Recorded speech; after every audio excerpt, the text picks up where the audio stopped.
महाराष्ट्राला सुन्न करणाऱ्या घटना आणि त्याचं कायदेशीर विश्लेषण आपण केलं। सगळ्याच घटनांमुळे तरुणाईला घेऊन अनेक प्रश्न उपस्थित केले जात आहेत, त्यामुळे त्यांचं मत जाणून घेणं अत्यंत महत्त्वाचं ठरतं।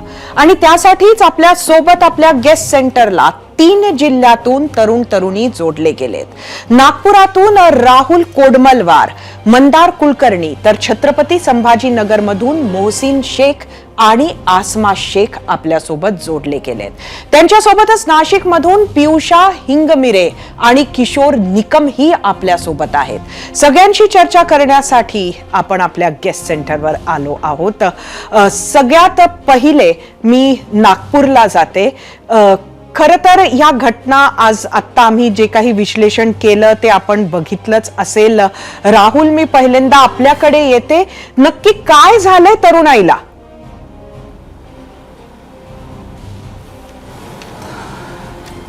सरिताजी, सगळ्यात पहिले तर नमस्कार आणि एबीपीच्या प्रेक्षकांना पण खूप खूप नमस्कार। ज्याही घटना ह्या रिसेंटली काळामध्ये होत्या, ह्या अख्ख्या पुरोगामी महाराष्ट्राला कुठे ना कुठे मान खाली घालण्यासाठी मजबूर करताना दिसतात।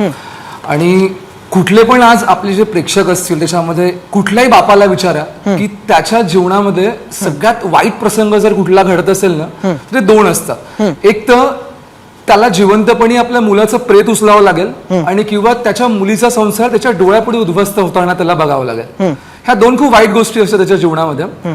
आणि इथं बघा, तो व्यक्ती स्वतः आपल्या मुलीचं जीवन उद्ध्वस्त करायला निघालेला आहे, तिचा संसार पुसायला निघालेला आहे। म्हणजे कितीतरी प्रमाणात त्याच्या डोक्यात जात ही अवस्था आजही घुसलेली आहे। म्हणजे एकीकडे जिकडे आपण सुपर पॉवर होताना बघतोय, तर आपण रानटी व्यवस्थेकडे पुन्हा जातोय का? हा पण एक नक्कीच। मंदार, मी तुझ्याकडे येते। मंदार, यांनी जात व्यवस्था आणि जातीच्या द्वेषातून झालेल्या ऑनर किलिंग बद्दल प्रश्न निर्माण केला, पण माझा मूळ प्रश्न आहे की उरलेल्या ज्या 3 घटना आपण सांगितल्या, त्या 3 घटनांमध्ये प्रेमाच्या नावाखाली हत्या झाली आहे। तर तरुणाईचं हे कुठलं प्रेम? काय चर्चा होत असते तुमच्यामध्ये? काय बोलता? काय पद्धतीचं हे प्रेम आहे? आजकाल आपण बघितलं तर OTT platform, web series, picture मधून जे अग्रेसिव्हनेस दाखवतात, जे मुलांना वाटतं की प्रेम काय आहे, हे मुलांना माहितच नाही की प्रेम काय असतं। म्हणून या पद्धतीने जे दाखवतात त्याच्यामुळे ते चित्र त्यांच्या मनात प्रतिबिंब होतं आणि ती मानसिकता कुठेतरी मुलांची बिघडत चाललेली आहे। त्यांना असं वाटतं की मेरी तो मेरी होनी चाहिए, तो किसी दूसरे की हो नहीं सकती। ही जी मानसिकता कुठेतरी पुरुषांमध्ये किंवा मुलांमध्ये होते आहे, त्याला चिडणं खूप आवश्यक आहे। पियुषा, मी तुझ्याकडे येते। ही मानसिकता तरुण मुली म्हणून तुम्हाला सुद्धा अनेक वेळेला दिसते का? अशा पद्धतीचे अनुभव तुझ्या आजूबाजूला तुला येताना दिसतात का?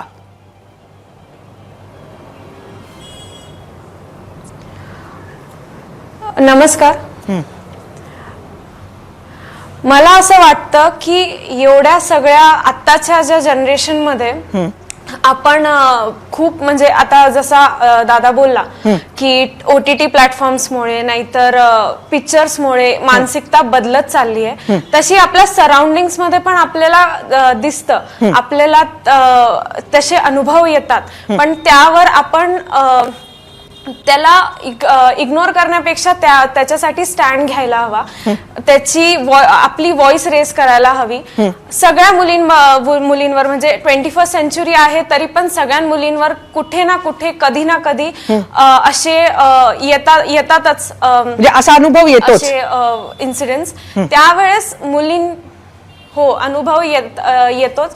तेव्हा मुलींनी शांत बसण्याऐवजी त्या मुलाशी परस्पर बोलण्या शिवाय पॅरेंट्सकडे जा, पालकांकडे जा, पोलिसांकडे जा, तेव्हा ते कमी होईल। आणि मानसिकता जेव्हा आपण बदलायची म्हणतो, मानसिकता फक्त सांगण्याने का पोलिसाच्या दबावाने नाही बदलत, ती आपल्याला जनजागृती करून नाहीतर त्यांच्या संस्कारात बदल घडवण्यासाठी करावा लागतो। हो, नक्कीच पियुषा। मोहसिन, मी आपल्याकडे येते।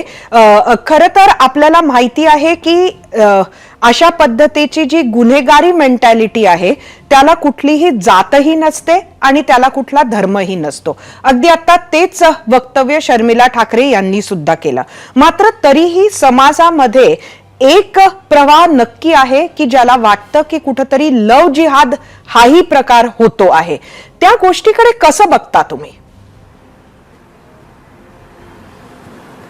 सर्वप्रथम तर मॅडम, मी एबीपी माझाच्या माध्यमातून माझ्या संवेदना, संपूर्ण महाराष्ट्रातल्या मुस्लिम समाजाच्या संवेदना, त्या राजश्री ताईच्या परिवाराच्या पाठीशी आहे. त्या दुःखात आम्ही सर्व सामील आहोत. मॅडम, तुम्ही जो प्रश्न विचारला त्याचं उत्तर देताना मला एकच गोष्ट या ठिकाणी अधोरेखित करायची आहे की घटना ज्या घडतात त्याला, त्या अपराधीकरणाला धर्मांधीकरणाचं रूपांतर देण्यासाठी, स्वतःची राजकीय पार्श्वभूमी मजबूत करण्यासाठी काही नेते काम करतात. तसं आदरणीय शर्मिलाताई ठाकरे यांनी आज अनेक घटनांचा संदर्भ दिला आणि सुरुवातीला तुम्ही पण अनेक घटनांचा संदर्भ दिला. आता वसईतील आपण जर घटना बघितल्या तर त्या घटनामध्ये लाईव्ह कॅमेराने असंख्य लोक त्या ठिकाणी बघत होते आणि त्या मुलीच्या डोक्यामध्ये 15 पाने टाकून तिची हत्या करण्यात आली. नाशिकची घटना ताजीच आहे की गर्भपाताच्या वेळेस त्या महिलेचा मृत्यू झाला आणि तिचा मृतदेह पाण्यात फेकून देत असताना तिच्या 2 चिमुकल्या मुलांनी बघितलं तर त्यांना सुद्धा पाण्यात फेकण्यात आलं. आता हे फेकणारे कोण आहे, याला आपण कुठला जिहाद म्हणणार? त्याच्या व्यतिरिक्त अशा असंख्य घटना आहे. फक्त काय होतं की ज्यावेळेस एखादा मारेकरी हा मुस्लिम समाजाचा असतो, अल्पसंख्याक समाजातला असतो, तर त्यावेळेस सोशल मीडियावरती सक्रिय असणारे जे काही कॉन्टेंट क्रिएटर्स आहेत किंवा स्वतःची राजकीय पार्श्वभूमी ज्या नेत्यांना चमकवायची आहे, ज्यांचा बेसच हा हिंदू मुस्लिम आहेत, असे लोक त्या घटनेला फार महत्व देतात किंवा त्याला एक वेगळा अँगल देतात, जेणेकरून मग समाजात ही सगळी इन्फॉर्मेशन पसरते आणि गावागावापर्यंत मग हे विष पसरत येतं. आता लव जिहादचा मुद्दा जर असेल तर देशाचे केंद्रीय गृहमंत्री अमित भाई शाह स्वतः सभागृहात त्यांनी लव जिहाद विषयी बोलताना त्याचे आकडे काही व्यवस्थित सांगितलेले नाहीयेत किंवा देशात असे किती गुन्हे घडलेले याची काही सविस्तर माहिती कुठे अद्याप तरी आलेली नाहीये. पण जर का लव नक्कीच, पण जिहाद अनेक असेल जण किंवा- पोळी भासताना दिसतात लव जिहादच्या नावावर. हे तुझं म्हणणं मान्य आहे. आसमा, मी तुझ्याकडे येते. एकंदरीत एक मुलगी म्हणून बाहेर समाजात शिक्षण घेताना, वावरताना काय अडचणी येतात या मानसिकतेमुळे? खरं तर या सर्व गोष्टींना आपल्या सगळ्याच समाजाची मानसिकता जबाबदार आहे. कारण आता तुम्ही ज्या घटना सांगितल्यात त्याच्यामधल्या बऱ्याच घटना ह्या एकतर्फी प्रेमातून झालेल्या आहे. म्हणजे मुलीची इच्छा नसताना देखील तिला लग्नासाठी या ठिकाणी हे केलं गेलं आणि नंतर तिने नकार दिल्यानंतर तिला तिचं हत्या केली गेली. तर मुलींची याच्यामध्ये अशी मानसिकता असते की बाबा मी जर हे घरी सांगितलं किंवा माझ्या मैत्रिणींना, शिक्षकांना किंवा ओळखीच्या लोकांना किंवा पोलिसांपर्यंत मी तक्रार केली तर याच्यामध्ये माझं नाव खराब होईल. आणि हे तिचं खरंही असतं, कारण ज्यावेळेस अशा प्रकारची तक्रार समाजामध्ये येते किंवा घरी असते तर मुलीलाच दोषी पकडल्या जातं की हिचं काहीतरी त्या मुलासोबत अफेअर असेल किंवा हिचीच काहीतरी चुकी असेल. त्यामुळे ह्या मुली डिस्क्लोज करत नाही अशा प्रकारचे ऑफेन्स आणि त्यामुळे त्याचा शेवट अशा पद्धतीने होत असतो. अत्यंत महत्वाची बाब तू मांडलेली आहेस आसमा.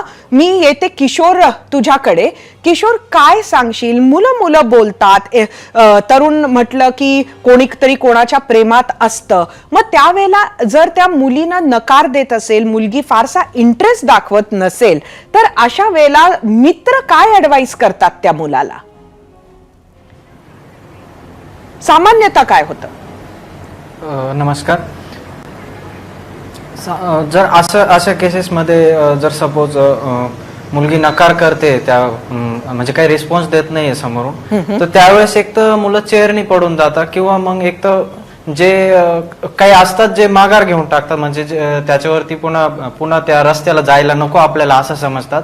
परंतु काही जे असतात ना, तर ते त्या गोष्टीचा मग ती का नाही बोलते, मग ती का रिस्पॉन्स देत नाही, तर मग ती असं काय आहे नेमकं, का त्याला कारण काय आहे, का घरचे कारण आहे का, असं पूर्ण त्याच्या मुळापर्यंत जाण्याचा प्रयत्न करतात. पण मला असं वाटतं की जर रिस्पॉन्स भेटत नसेल ना, तर आपण थांबून घेतलं पाहिजे. कारण जर समोरच्याची इच्छा नाहीये, आपण जबरदस्ती करण्यात काहीच अर्थ नाहीये. आणि याच्यात एक गोष्ट म्हणजे मी आई वडिलांना दोष देईल याचावाला, की जेव्हा आपल्याला आपल्या मुलांच्या आयुष्यामध्ये एंटरफेअर करायचं आहे, जेव्हा आपल्याला तिथं हस्तक्षेप करायचा, तेव्हा आपण जर करत नाहीये, तर जेव्हा वेळ निघून गेलेली आहे तेव्हा तुम्ही हस्तक्षेप करून आणि एकदम टोकाची भूमिका घेतात, हे चुकीचं आहे असं मला वाटतं.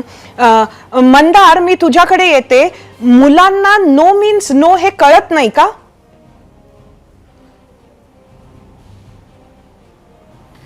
इथे कुठेतरी शिक्षणाचा अभाव जबाबदार आहे असं मी म्हणेल. कारण की काही मुलं काय करतात, ती गोष्ट इगोवरती घेतात की मला नाही कसं म्हटलं, मी असा आहे, इसने मेरे को नहीं क्यों बोला, असा एक इगो त्यांच्या मुलांमध्ये कुठेतरी रुजलेला असतो.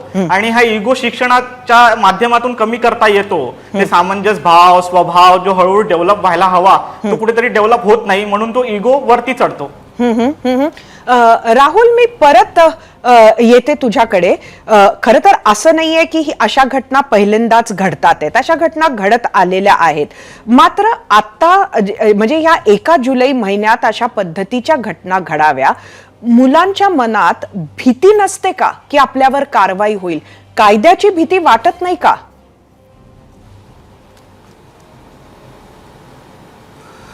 नाही, कायद्याची भीती वाटत नाही असं नाहीये, पण जो बॉईज इगो असतो ना, तो कुठे ना कुठे एक त्यांना आड येतो मधामध्ये की जर म्हटलंय तर का नाही म्हटलंय. आणि काही काही अशा याच्यामध्ये आपल्याला थोडं मोडस ऑफ ऑपरेंडी पण बघावं लागेल. जसं उरणची जी घटना झालेली आहे, तुम्ही याची मोडस ऑफ ऑपरेंडी जर बघितली तर खूप साऱ्या घटनांसोबत तुम्ही कोरिलेट करू शकता. आणि काही मोठं संघटनेचं किंवा त्याच्या माध्यमातून तर होत नाहीये ना, कारण नाव बदलून काही पुन्हा काही प्रकरण करणे किंवा अजून दुसऱ्या माध्यमातून फसवणे, या अँगलनी सुद्धा त्याच्याकडे बघितलं गेलं पाहिजे असं वाटतं. मोहसिन, मी तुझ्याकडे येते. एकूणच जर सगळं ज्या पद्धतीनं वेगवेगळ्या घटना घडतात ते बघितलं तर कुठेतरी आपल्या आई वडिलांना सांगितलं तर गिल्ट, ते तुम्हाला गिल्टी वाटवतात का? म्हणजे आपल्या समाजामध्ये ओपनली जर आपल्याला कोणाबद्दल प्रेम वाटत असेल तर तरुणाई खरंच आपल्या आई वडिलांकडे जाऊन ते सांगू शकते का? त्यांचा सल्ला घेऊ शकते का? मॅडम, तुम्ही अगदी बरोबर बोललात की ज्या पद्धतीने आसमाने सुद्धा अधोरेखित केलं होतं की परिवार जे आहे, जी सामाजिक चौकट आहे किंवा जी बांधिलकी आतापर्यंत झालेले जे संस्कार आहेत, त्यामध्ये परिवार त्यांना अलाउच करत नाही की ते त्यांच्या मनातील कुठतरी त्यांच्यासमोर ठेवू शकतील. आणि त्यांनी त्यांच्या मनातील भावना ठेवल्यानंतर त्याला स्वीकारणारे परिवार फार कमी असतात. माझा वैयक्तिक अभ्यास असा सांगतो मॅडम की याच्यामध्ये मेंटल इलनेसचा पण एक फार मोठा रोल आहे. की फॉर एक्झाम्पल कोणाला जर सर्दी झालेली असेल, कोणाला ताप आला असेल तर ते लगेच त्याच्या शरीरावरती दिसतं आणि आपण त्याला हॉस्पिटलला घेऊन जातो. बट जे मेंटल इलनेस आहेत, लाईक ओव्हर थिंकिंग आहे, डिप्रेशन आहे, एन्झायटी आहे, सतत कोणाच्या हत्याचा विचार येणे, आत्महत्येचा विचार येणे, ह्या गोष्टीला लोक आजार समजत नाही आणि ही गोष्ट कोणापर्यंत शेअर करत नाही. माझ्या परिचयातल्या अनेक विद्यार्थ्यांमध्ये किंवा माझ्या काही जवळच्या लोकांमध्ये मी 1-2 मुलं अशी बघितले की त्यांना सतत त्यांच्या पार्टनरची हत्या करायचे विचार त्यांच्या मनामध्ये येत होते. तर त्यांनी ते कुठेतरी बोलून दाखवल्यामुळे त्यांच्या लक्षात आलं की हा एका पद्धतीचा मेंटल इलनेस असू शकतो. आणि मग त्यांनी मानसिक जे उपचार तज्ञ आहेत, जे सायकोलॉजिस्ट आहेत, त्यांची हेल्प घेतली आणि right now they are okay. तर कुठे कुठे आपण मेंटल इलनेसला इग्नोर करतोय.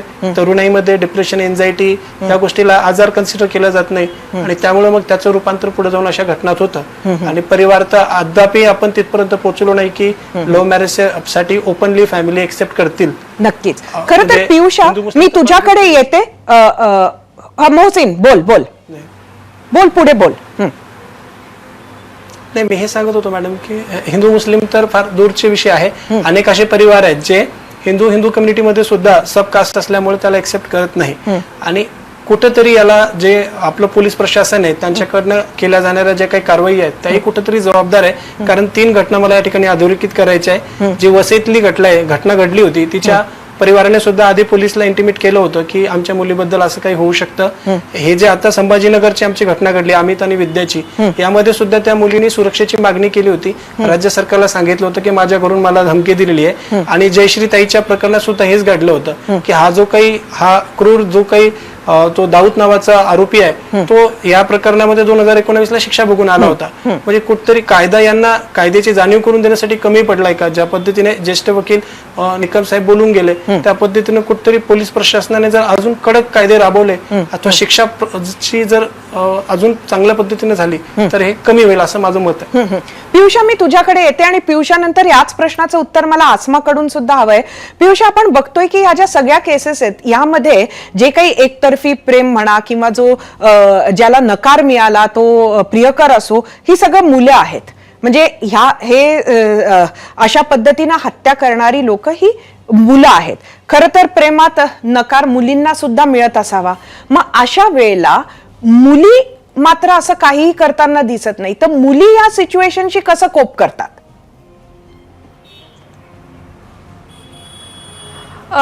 नमस्कार मॅम. पहिली गोष्ट तर आपण जर पाहिली, मुली मूळतः सेन्सिटिव्ह असतात. मूळ ते जरी कोणाशी प्रेम करताय का कोणाला प्रपोज करताय, त्याच्यानंतर जरी त्यांना नकार मिळाला तर ते फक्त त्यांच्या जे खास मित्र आहेत का खास मैत्रिणी आहेत त्यांच्यापर्यंत जाईल.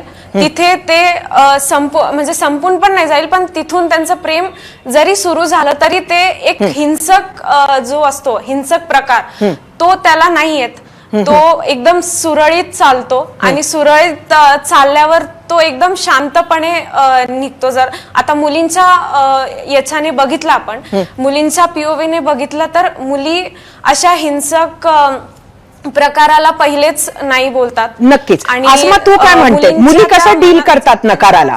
लहानपणापासून तेच मॅडम, याच्यामध्ये कसं आहे की प्रेम म्हणजे हे त्याग असतो, निव्वळ त्याग असतो. आणि ही गोष्ट म्हणजे स्त्री म्हणजे एक त्यागाची मूर्तीच असते. कोणत्याही गोष्टीला त्याग करण्याची, समर्पण करण्याची ही मुळातच स्त्रियामध्ये ही स्वभाव असतो. आणि अशा वेळेस ज्यावेळेस प्रेमाला नकार भेटतो किंवा लग्न वगैरे तुटतं, तर त्यामध्ये असं मुलींचं असतं की त्यागाची भावना त्याच्यामध्ये असते की जाऊ द्या, जर असं होत असेल तर सोडून द्या. ह्या पद्धतीने आम्ही डील करतो मुली, की आम्ही जास्त त्याला अग्रेसिव्ह फॉर्म मध्ये घेत नाही. आणि ही त्यागाची भावना मला असं वाटतं की मुलामध्ये नसते, अग्रेसिव्हनेस असतो, मेल डॉमिनेटिंग. किशोर, मी तुझ्याकडे येते. एखाद्या मुलाला जर त्याच्या गर्लफ्रेंडनं सोडलं तर आजूबाजूची तुम्ही जी तरुण मुलं आहेत ती त्या मुलाला हिणवता का की तुला तुझ्या गर्लफ्रेंडनं सोडलं, आणि त्यामुळे त्याचा इगो जास्त हर्ट होतो का? नाहीतर मॅम, विषय असा आहे की आजपर्यंत म्हणजे माझ्यासोबत राहणारे माझ्या फ्रेंड सर्कलमध्ये तर असं झालेलं आहे 1-2 वेळेस, परंतु असं माझ्या तरी लक्षात असं आलं नाही की त्याला हिणवण्यात आलं असं. कारण जेव्हा कधी असं जे होतं, ब्रेकअप होतं थोडक्यात, तर त्याला काहीतरी एक रिझन असतं. आणि त्या रिझन म्हणजे जसं की त्याच्यामध्ये चूक असते दोन्हीकडून किंवा कोणाची एकाची तरी त्याच्यामध्ये चूक असते. आणि त्याच्यामुळे राहुल, तू कसं बघतो, मुलं हिणवतात का?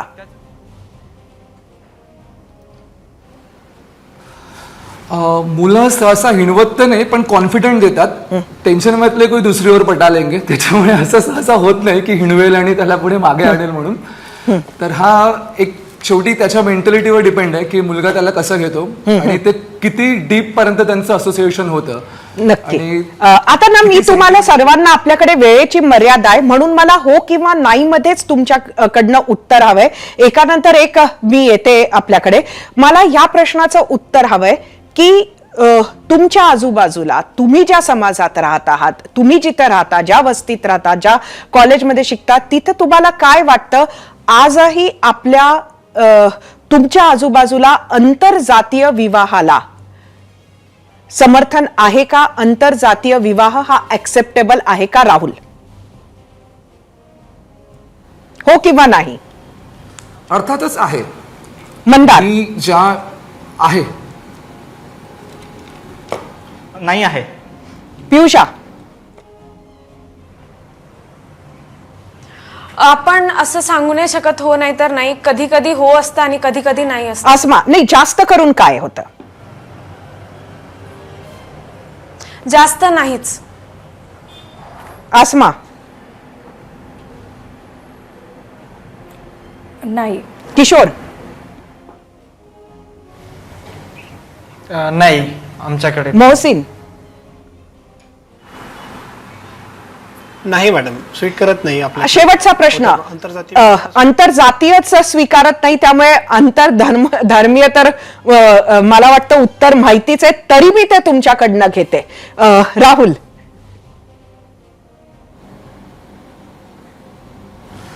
आंतरधर्मीय तर अवघड वाटतं. मंदार, जातीयमध्ये म्युच्युअल अंडरस्टँडिंग असेल तर स्वीकारलं गेईल. मंदार, बिलकुल नाही. आसमा, बिलकुल नाही. अजिबात नाही. पियुषा, नाही. किशोर, अजिबात नाही. मोहसिन, मुळीच नाही. तुमच्या सर्वांचे खूप खूप धन्यवाद तुमच्या ह्या उत्तरांमधनं. आणि खरं तर तुम्ही मनमोकळं बोललात. तुमच्या उत्तरांमधनं सुद्धा आज आपली समाज व्यवस्था कशी आहे, कशी मानसिकता आहे, काय विचार करतात लोक आणि कुठं अजून पुढे वाटचाल करायची आहे समाजाला, काय आव्हानं आहेत, हे सर्व तुमच्या या उत्तरांमधनं कळलं. तुम्ही 0 आवर मध्ये आलात. तुमचे खूप खूप धन्यवाद. एबीपी माझा, उघडा डोळे बघा नीट.